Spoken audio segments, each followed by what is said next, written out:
Welcome into Mock Trial Masterclass, your guide to controlling the courtroom. I'm Luke, and I want you to be a mock trial master. Let's talk about how you can make that happen.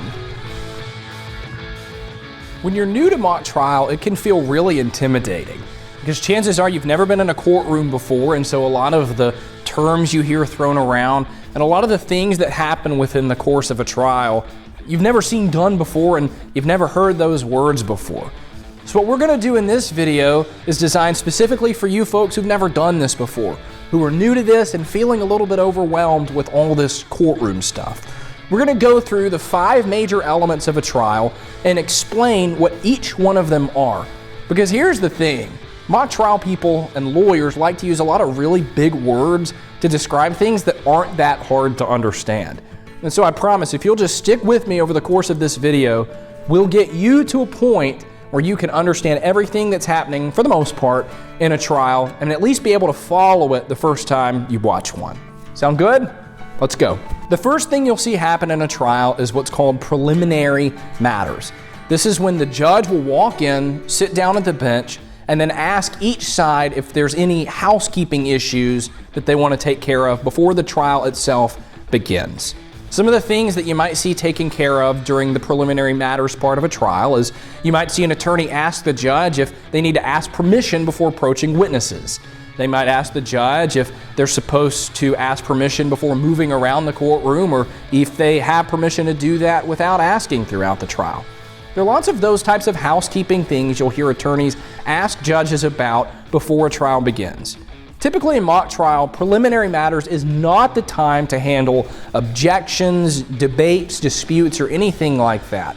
For the most part, those are designed to happen within the course of the trial itself. Again, with preliminary matters, really all we're concerned about is getting some housekeeping issues under order so that we can start the trial and it can run smoothly. Once preliminary matters are over, it's time for opening statements. In college and high school, you'll have about 5 minutes aside for opening statements. And an opening statement is exactly what it sounds like. It's an opening statement. Each side will walk in front of the jury and give a 5-minute speech, like I said, that opens their side of the case. Typically, they will tell the story of their case. For example, if this is a murder trial, you're going to tell the story of one person killing the other person. And then if you're the defense, you're going to get up and tell your side of the story, why you think that that person didn't kill that other person. The thing you have to remember about opening statements is that they're not opening arguments. There's a reason we call them statements.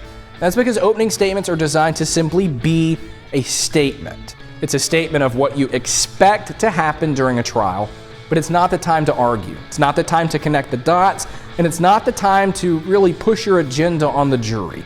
So if you're hearing an opening statement and you're wondering, why aren't they fighting for their side more than that? Why aren't they arguing? It's because they can't. Opening statements are not the time for that. The time for that is closing arguments, which we'll get to in just a second. Once opening statements are done, the first witness will be called and the first direct examination will begin. Typically in mock trial, each team will get to call 3 witnesses to the stand, and they'll get to have 1 direct examination with each of those witnesses. Direct examination is your time as an attorney to ask witnesses questions that will be friendly to your side of the case. The questions that are asked during direct examination are almost always open-ended questions, meaning they don't suggest an answer like asking, isn't it true that this happened, or you did this, right? Open-ended questions during direct examinations will typically start with those question words that we all learned in elementary school. How, what, who, when, where, and why. That's how you know direct examination is happening, is if you're hearing those types of questions over and over again. And again, these are your witnesses that your side is calling, meaning that direct examination is going to be friendly to your side. The witness and the lawyer will be on the same team, which means they'll be cooperating with each other to help build up that side of the case. After the first direct examination happens, we get to move into the 4th element of a trial.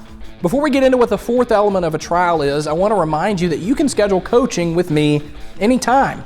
I'd be happy to spend time with you one-on-one, with you and a teammate 2-on-1, or with you and your entire team over Zoom. If you click the link in the description below, you can schedule a coaching appointment with me. We can go over just about anything you want. We can have a Q&A. I can listen to one of your speeches or crosses or closes or whatever and provide in-the-moment feedback, or I could just coach you up on an area of mock trial that you feel like you want to learn a little bit more about. So be sure to click the link in the description if you're interested in scheduling coaching. The fourth element of a trial is cross-examination, and a cross-examination will follow each of the 6 direct examinations. Cross-examination is the time for witnesses that aren't friendly to you. Once the attorney sits down after direct examination, which again is with a witness that is on your team, an attorney from the other side, the other team will stand up to ask that witness questions. Now, unlike direct examination, when you ask open-ended questions, which are again those who, what, how, when, where, and why questions, cross-examination is the time for leading questions. In fact, I say that you should only ever ask leading questions in cross-examination, and that if you want to ask a non-leading question in cross-examination, you need to throw it out. You need to not ask that question. Leading questions are questions that suggest an answer. They're the ones we talked about a minute ago. Isn't it true that whatever happened? You did this, right? Questions like that clearly lead to a yes or no. And again, cross-examination, because it's a witness from one team and an attorney from the other team, it's going to be a little bit adversarial. It's not going to be mean. It's not always going to be pushy and aggressive. But one attorney from one team is trying to get information out of a witness from another team that witness probably doesn't really want to get out. And so it's going to be a little bit more adversarial in that way. But again, you don't want to be mean. You don't want to be over the top aggressive. That's what you can expect in cross-examination. Once all the witnesses have been called and all of them have testified in both direct examination and cross-examination, it'll be time for the final part of the trial, which is closing arguments. This is the attorney's opportunity to tie everything you've already heard in the trial together and finally argue.